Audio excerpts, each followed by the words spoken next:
everybody, it's me again. Me with my little cheater glasses. Um, I got some more followers. Thank you all out there who have been following me, and thank you for all your patience with waiting for chapter 11. I have it here. I'm about to start it. Unfortunately, though, a little bit of bad news. Chapter 11 is long, so it's going to be a more than one video thing. uh, and I'm going to make a second video because I'm having a problem. See, I also hold in my hand right here.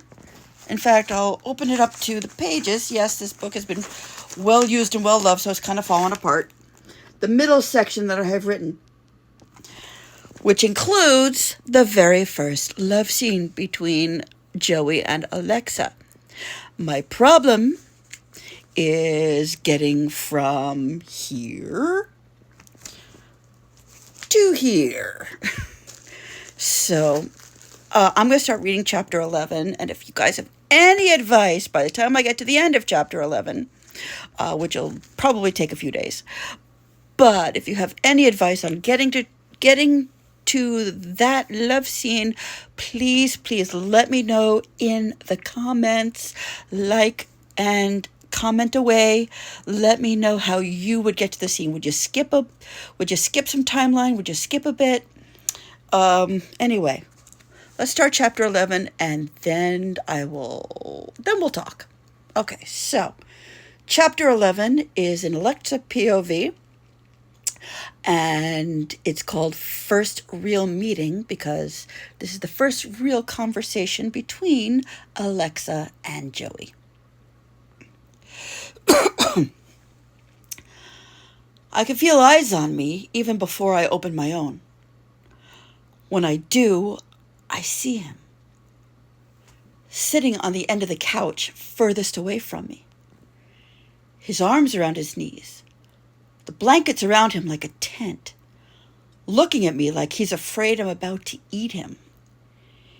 He flinches as he sees me wake up and tries to move further away. He's confused.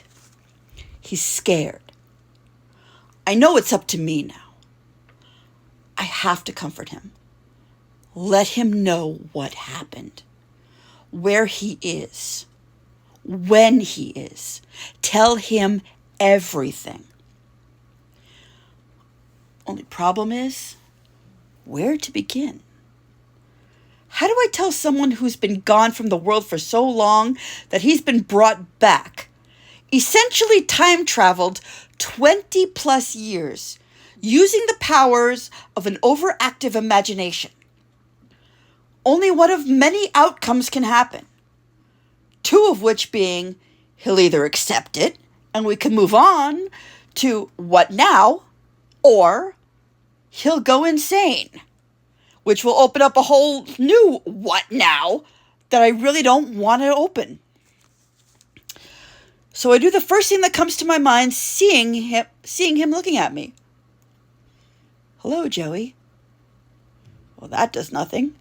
He's still sitting there staring at me. I'm Alexa. Still nothing. I'm the one who found you. This is going nowhere. I take a deep breath and change tactic. You're probably wondering what's happening. Excuse me. This finally elicits a response. He nods slowly.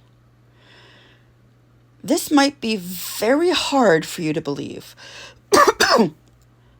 I'm listening.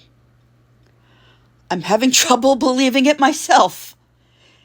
His voice is a gravelly whisper. Yet, here we are. I'm a little shocked at how almost casually he says this, but for both our sakes, I quickly recover. Yes, here we are. And I'm not sure where to begin, because again, it's really hard to believe. He cautiously moves slightly closer to where I am. Considering everything that's happened to me since January to recently, I highly doubt I'll have a problem believing this. Or believing you. This gives me pause.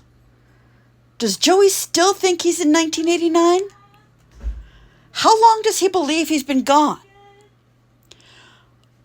Okay, Joey, when do you think you are? He looks at me like I've just grown 6 eyes. When? I mean, how long do you think you've been in that weird, dark place? Just mentioning the darkness must scare him. Joey tucks the blankets around him a little more and hugs his knees. I don't know. I lost track after I got there. And when I realized he takes a quick breath. I was not getting out. He lowers his head, sighs, and slowly looks back at me. Okay, so when am I? Again, I hesitate. I can't decide. Should I tell him slowly, gently, or be blunt and blurt it out? He needs to know everything. Hell, he deserves to know everything. But the pacing of it, so much has happened that he doesn't know. And if I tell him too fast, it can totally destroy him. With this particular question, I decide to be blunt, but gentle, if I can make the two mutually exclusive. Joey, you've been gone since January of 1989. He just stares at me, waiting. It's now March of 2010. It doesn't sink in right away, but soon his eyes widen and he begins to slowly back away. You've been gone for over 20 years. Clearly, he's not processing this well. He backs all the way to the other end of the couch and begins to hyperventilate. He puts his head between his knees and, I think, tries to calm himself down by attempting to take deep breaths. He's failing miserably, so I slowly get up off the chair and go to him. I sit down on the couch next to him. He's trembling, frightened. I try to put my hand on his, but he jerks his hand away and turns away and draws himself in tighter. His face is a mix of sadness and intense fear. I allow him what time he needs to let it sink in. It takes a long while, but when Joey does come back, he looks up, but not at me. There was no way to tell. I didn't have a way to know how long I was there. The date was shown to me once when I realized I was... And I couldn't tell anymore. I was just there.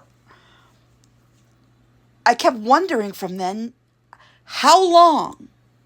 A day? A week? A year? I had no idea. He pauses, still trying to process. 20 years? He puts his head back between his knees, and I can hear him try to fight his emotions. He's breathing like he's trying not to cry.